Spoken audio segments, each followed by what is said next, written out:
जय गुरु जी। शुक्राना गुरु जी और हमारे प्यारे संगत परिवार को भी जय गुरु जी। संगत जी, आज गुरु जी का है एडवाइस कहिए या अपने बच्चों के लिए हर माँ बाप जो एडवाइस करते हैं उस तरीके से, क्योंकि उनके बच्चे परेशान हो रहे हैं और आज थोड़ा सा टफ डे है। थोड़ी ग्रह चाल से कह लीजिए या कैसे भी अकॉर्डिंग टू हमारे ही कर्मा होते हैं, तो उसके हिसाब से गुरु जी ने थोड़ी सी चिंता जताई है अपने बच्चों के लिए।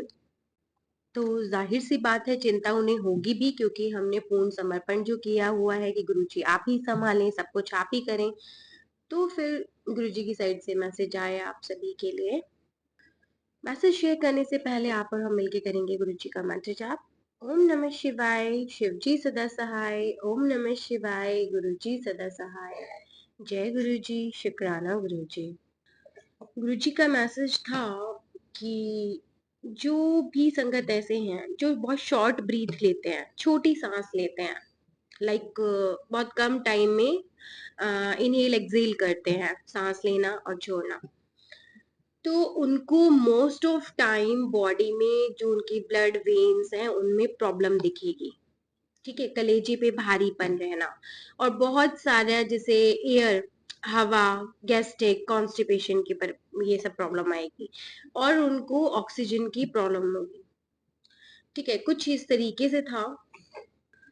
तो गुरुजी की साइड से मैसेज है कि आज उनको हीलिंग देनी है और जैसा कि उन्होंने जो उनका टेलीपैथी मैसेज है उसमें लिखवाया भी था कि आप उनके पास बैठें और ओम का मंत्र चैंटिंग करें, मंत्र जाप करें नाम का। तो ये गुरुजी ने करवाया भी और बहुत सारी चीजें गुरुजी ने उस दौरान समझाई भी कि जब हम ऑक्सीजन लेते हैं हमने कुदरत से कुछ लिया।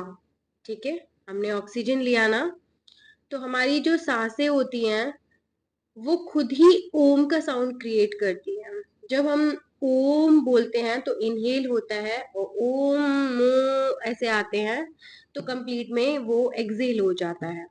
तो वो नेचुरल साउंड है, सांसों की ब्रीथ का लेना ही नेचुरल साउंड है कि आप एक नेम का, आप ओम का चैंटिंग कर रहे हैं। आप कुछ मत बोलिए, कोई थॉट मत रखिए, कुछ भी नहीं, साइलेंटली होके बैठ जाइए। जो आपकी सांसें आएंगी जाएंगी उसका नेचुरल साउंड ही ओम है। तो ये गुरुजी ने बताया और साथ में ये भी कहा कि एक कर्ज था, एक एनर्जी थी जो मैंने या हर संगत जो भी शॉर्ट ब्रीथ लेते हैं कि इनहेल तो कर लिया, ऑक्सीजन तो ले लिया प्रकृति से, लेकिन उसको लंबी सांसें पेट तक फुला करके पूरा प्रॉपर एक्सेल नहीं किया। शॉर्ट ब्रीथ कलेजे से ही आपने मतलब लंग्स तक ही रखा उसको, सांस को, तो आपने पेट तक फुला करके नहीं किया, तो आपका जितना भी लोअर पार्ट है, ठीक है ना, लोअर पार्ट जितना भी है वहां पर ऑक्सीजन नहीं जा पाया, तो उसकी वजह से प्रॉब्लम हुई। तो जहां जहां ऑक्सीजन नहीं जाएगा तो वो बॉडी पार्ट में, उन नसों में ब्लॉकेज की प्रॉब्लम आनी शुरू हो जाती है। तो गुरुजी ने वो करवाया कि गिव एंड टेक एनर्जी में हमेशा रहना चाहिए। और हम क्या करते हैं कि अगर हम ऑक्सीजन लेते हैं और जब हम ऑक्सीजन को भाई रिप्लेस करके वो बाहर जब हम एक्सेल करते हैं तो कार्बन डाइऑक्साइड में बदल जाता है, जो कि पेड़ पौधों के लिए बहुत जरूरी होता है और पेड़ पौधे ही हमें ऑक्सीजन देते हैं। तो ये एक तरह का सर्कल है कि अगर हम उनसे कुछ दे रहे हैं तो सेम बराबर की एनर्जी हमें उन्हें देनी होगी। अगर आप नहीं देते हो तो एक आपके ऊपर एक बोझ गट्ठर पड़ा रहेगा और उस बोझ तले हम खुद ही मरते जाएंगे, ये सब होगा। जैसे कि किसी की सांसें का अभी की हम लोग कहते हैं, मरते टाइम बहुत सारे लोग होते हैं जो बोलते हैं कि भाई मरते टाइम एक एक सांस का हिसाब होता है, वो खींच खींच के सांसें लगती, किसी के प्राण बहुत मुश्किल से निकलते हैं, 3 3 4 4 दिन वो लटका रह जाता है बट उसके प्राण नहीं निकलते, क्योंकि एक एक सांस का हिसाब होता है कि जितनी तूने ली थी ऑक्सीजन उतनी ही कार्बन डाइऑक्साइड एक एक सांस का बदला देके जाओ। जो गिव एंड टेक एनर्जी है उसमें हमेशा रहो। अगर आप किसी से कुछ भी ले रहे हैं तो आपको बराबर की एनर्जी उसको देनी पड़ेगी। नहीं देते हैं तो आपके ऊपर एक बोझ आ जाता है जिसके तले हम खुद ही दबे रह जाते हैं। जैसे कि आपका दिल किसी ने दुखाया, ठीक है, और आपने उसको माफ नहीं किया, तो आप खुद ही उस बोझ तले दबते चले जाएंगे, और वही बोझ गट्ठड़ खुद अपने दिल पे तो रखा हुआ ही है, उसी को बार बार रिपीट कर करके, और साथ में हम उसको उसी गट्ठड़ को क्या करते हैं, पीढ़ी दर पीढ़ी उसको ट्रांसफर कर देते हैं। वो इतना बड़ा गट्ठर हो जाता है कि उठाना भारी पड़ जाता है। करा किसी ने था, प्रॉब्लम किसी ने थी, उसने रिलीज नहीं करी, अपनी माफी नहीं दी उनको, और उस वजह से वो खुद ही अपने दिल पर भार ले लेता है। तो बहुत सारी चीजें हैं, अगर आप किसी से एक कटोरी अगर कुछ ले रहे हैं तो प्लीज उसे खाली कभी ना दें, हमेशा रिटर्न में कुछ ना कुछ जरूर दें। एनर्जी एक्सचेंज करना बहुत जरूरी है। अब ये तो बॉडी की बात थी ना, अगर बाहर है, अगर प्रकृति हमें कुछ खाने के लिए दे रही है, ठीक है, तो आपका भी तो फर्ज पड़ता है कि जो प्रकृति में जो खुद नहीं कमा सकते हैं, खुद नहीं कर सकते हैं, जो हमारे ऊपर डिपेंडेंट है कि ये आएंगे और ये उगाएंगे और ये फसल कटेगी और ये फिर हमें देंगे, तो आपको एनर्जी शिफ्ट करनी है। प्रकृति ने आपको 5 तत्व दे दिए कि पानी, हवा, अग्नि सब दे दी, जो आपकी बॉडी में भी है, लेकिन करके तो खुद खाना होगा ना। तो जो आपको मिला है, आपको प्रकृति को एनर्जी एक्सचेंज करनी है। अगर आप खुद कुछ खाते हैं तो जाहिर सी बात है आप उनको जरूर खिलाइए जो बेसहारा है, जिनका कोई नहीं है, जो खुद से नहीं कर सकते। तो यहाँ एनर्जी एक्सचेंज होती है। सांसों की बात आई तो गुरुजी ने, अब मैं ये कहूंगी, मेरे लिए सब कुछ इस टाइम रोक दिया है, कुछ नहीं है, सिर्फ सांसों पे बात आ गई है, कोई मंत्र जाप नहीं, कोई चैंटिंग नहीं, कोई कुछ भी नहीं, क्योंकि सिर्फ हो सकता है गुरुजी मेरी एक एक सांस का, जो कहते हैं ना, गुरुजी कहते हैं मैं तेरे कर्म कटवा रहा हूँ। कर्म कटवाने का मतलब यही था कि एक एक सांस को आपका जो बॉडी में अर्धनारीश्वर का रूप होता है, ब्लैक एंड व्हाइट, उसको बैलेंस करना, ठीक है, पूरी बॉडी में ऑक्सीजन का लेवल को बराबर करना, अप एंड डाउन, धड़ में, नीचे पैरों तक, सर से लेके पैरों तक को उसको बराबर रखना।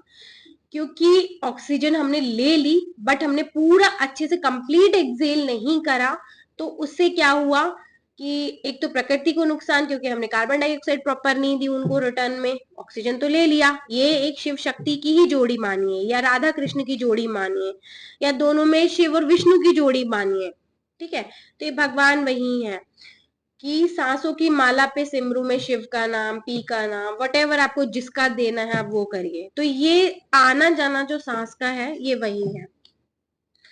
सेम गुरुजी ने आज सुबह मुझे एक स्टोरी और सुनवाई, क्योंकि चीजें अपना आप ही कुदरत सामने लाती है, जिस चीज की आपको जरूरत होती है, जहां पे आप स्टक कर जाते हैं तो कुदरत अपना आप लेकर आती है, गुरुजी अपना आप ही उसको प्रोवाइड करा देता है।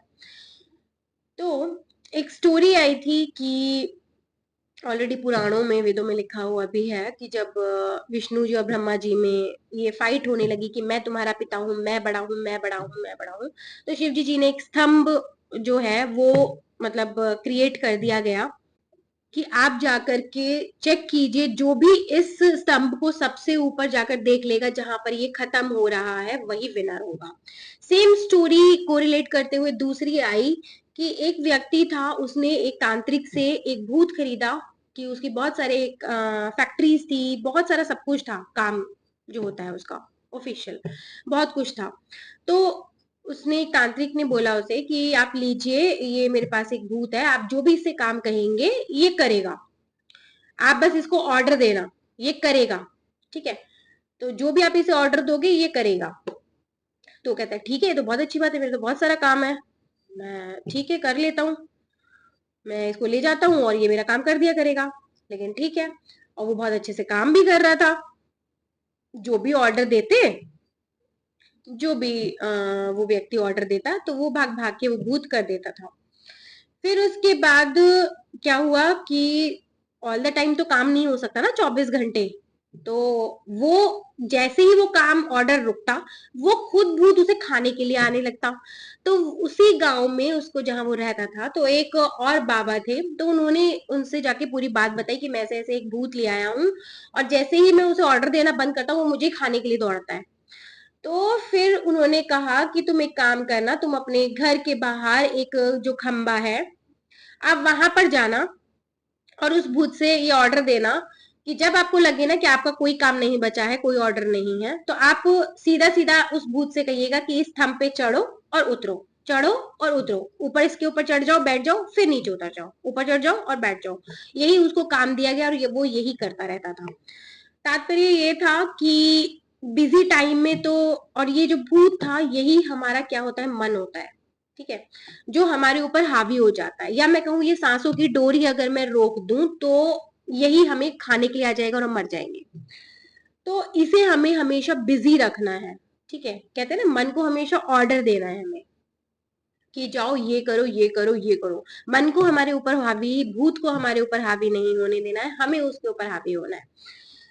तो उसके बाद से वो अपने काम में, जब उसको काम ऑर्डर देना होता था तो वो ऑर्डर काम करवाता था, अदरवाइज जब भी वो खाली होता था तो वो उसको ऑर्डर देता था कि इस स्तंभ पे चढ़ो और बैठो। इसका मतलब ये था कि वो ये कहता था कि ये जो स्तंभ है, जो हमारी रीढ़ की हड्डी है या जो हमारी सांसों का जो एक स्तंभ है, वो उसमें आपको सांस ऊपर की तरफ करनी है, इनहेल करनी है, देन रिलीज करनी है, नीचे आ जाना है, इनहेल करनी है, एक्सेल करनी है, इनहेल करनी है, एक्सेल करनी है। तो इससे क्या होगा, खाली दिमाग शैतान का ही होता है, वो कुछ फितूर कुछ ना कुछ करता है, वो आपकी बुद्धि को खाने लग जाता है, आपको मिसगाइड करता है, भ्रम क्रिएट करता है। तो इसमें क्या करें, जब भी आप खाली बैठे, सांस तो आप हमेशा लेते हो, ठीक है, तो आप क्या करोगे कि खाली वक्त में या डेली निकालें, गुरु जी के सामने बैठे और कुछ नहीं करेंगे, सिंपल साधारण 10 मिनट 5 मिनट से शुरुआत कीजिएगा और उनके सामने बैठना है। और जो आपका मन भ्रम फैला रहा है, जो आपको गुरुजी से अटैच नहीं होने दे रहा है, आपकी प्रॉब्लम्स दूर नहीं हो रही हैं, उन सब का एक ही कारण है कि आपको इनहेल एक्सेल करना है। ऑक्सीजन जो है आपकी पूरी बॉडी में जाना चाहिए ताकि एक एक नस खुले, जो ब्लड के क्लॉट्स आए हुए हैं वो खुलेंगे। और आपको हार्ट की प्रॉब्लम जो हो रही है, जिनको हार्ट अटैक हुए हैं, जिनको बीपी की प्रॉब्लम है, जिनको शुगर की प्रॉब्लम है, सब सब सब कुछ ब्लड से रिलेटेड जितना भी प्रॉब्लम है वो सब अच्छा हो जाएगा। और आपको पता है खून का दौरा जितना अच्छा हो बॉडी आपकी उतनी अच्छी चलती है, ब्लड का फ्लो जितना अच्छा हो वो उतना अच्छा चलता है, माइंड में ऑक्सीजन जाएगा, फ्रेश फील करोगे। तो ये गुरुजी की साइड से आज अपने बच्चों के लिए सॉल्यूशन था, क्योंकि वो चिंता में थे, क्योंकि उन्होंने देखा होगा कि बहुत सारी उनकी संगत ऐसी है जो इस परेशानी से जूझ रही है कि आज आप चेक भी कीजिएगा कि आप शॉर्ट ब्रीथ लेते हैं, जो सिर्फ कलेजे तक ही रहती है, बहुत शॉर्ट ब्रीथ लेते हैं। ऐसा ब्रीथ नहीं लेते हैं जो इनहेल करा और पेट फूला, पेट में भरा और फिर वो एक्सेल करा, ठीक है। तो धीरे धीरे ये प्रैक्टिस करनी है, 10 मिनट गुरुजी ने बोला ये करने के लिए। तो आप देखेंगे कि आपकी प्रॉब्लम्स दूर होंगी और मुझे काफी फ्रेश फील हुआ ये सब करने के बाद। तो ये था गुरुजी की साइड से मैसेज। और साथ में गुरुजी ने ये भी कहा कि आपका पेट जो है वो पूरा एक मटके के आकार का है, और जो हमारी सांस का जो है जिसपे आना जाना चढ़ा रहता है ब्रीथ का, तो वो एक क्या है, जैसे कि हम पुराने जमाने में दही बिलोते थे ना मटके में, तो रई डालते थे, वो एक रई के समान है। उसको हम जितना ध्यान करेंगे, उसको जितना हम अप एंड डाउन पूरा डाउन पेट तक लेके जाएंगे, अगर हम आप उस मथनी को नीचे उसकी जड़ तक नहीं लाओगे, ऊपर ऊपर ही करते रहोगे, तो क्या आपका मक्खन निकल पाएगा? वो नहीं निकल पाएगा ना। आपकी प्रॉब्लम्स दूर हो पाएंगी? नहीं हो पाएंगे। आपको उसकी सतह तक, पेट की जो नीचे की तली तक है वहां तक आपको वो ऑक्सीजन, लंबी सांस लेनी होगी। और जब आपकी वो रई जो है, सांसों की जो ब्रीथ है, वो नीचे तक पेट तक फूल के जाएगी, मथनी जो है वो नीचे तक जाकर के वो आगे पीछे रब ऐसे होगी, तब आप देखिएगा कि असली मक्खन तब निकलता है, असली जो आपको प्रॉब्लम्स हैं आपकी तब दूर होंगी। उसमें मैं जो भी हेल्थ प्रॉब्लम्स है वो भी ठीक होंगी, साथ में मटेरियलिस्टिक चीजें भी ठीक होंगी, और आपको जो भी प्रॉब्लम्स है वो गुरुजी ने बोला कि 110% वो दूर हो जाएगी। तो ये गुरुजी ने बताया। और ऐसा करते करते करते करते आप सीधा ब्रह्मांड से अटैच हो जाते हो, आपको डायरेक्ट चैनलिंग मैसेजेस आने लग जाते हैं। जो भी ध्यान करते होंगे ये उनके लिए होगा। तो ये था आज का मैसेज आप सभी के लिए। आई होप कि सॉल्यूशन गुरुजी की साइड से आपको मिल गया हो, क्योंकि आज है काल अष्टमी, काल भैरव और भद्रकाली माँ भैरवी और शनि देव का जो है संयोग है तीनों का। तो गुरुजी ने कहा आज उनकी ब्लेसिंग लीजिए। आपकी बॉडी में जितने भी विकार है, जितने भी ब्लॉकेज है, वो सभी वो आकर के विकार जितने भी दुश्मन हैं अंदर बैठे हैं आपके बॉडी में, तो वो सबको दूर करेंगे, सबकी प्रॉब्लम्स दूर होंगी। ये गुरुजी की साइड से प्रॉमिसेस थे और आशा करती हूँ आप समझ गए होंगे कि सिंपल बैठें और लंबी सी सांस लें। बहुत ज्यादा जोर नहीं लगाना है, धीरे धीरे सिंपल वे में बहुत लंबी सी सांस लें, पेट तक उसको पूरा फुल कर लें, फिर धीरे धीरे धीरे धीरे रिलीज करें। तो ये जो प्रोसेस है ये पूरा माइंड से लेके सिर से लेके बॉडी तक को पूरा डिटॉक्स कर देता है, ऑक्सीजन भर देता है, फ्रेश फील कराएगा। तो ये आप जरूर कीजिए। ये हर तरीके से स्पिरिचुअलिटी में कह लीजिए या हेल्थ वाइज कह लीजिए या गुरु जी की साइड से कह लीजिए, कैसे भी कह लीजिए, तो ये बेनिफिट ही होगा इसका। तो प्लीज आप जरूर फॉलो करें। यही करते हैं हम अपने सत्संग का विराम और फिर से हाजिर होंगे गुरु जी की न्यू न्यू ब्लेसिंग्स के साथ। जय गुरु जी, शुक्राना।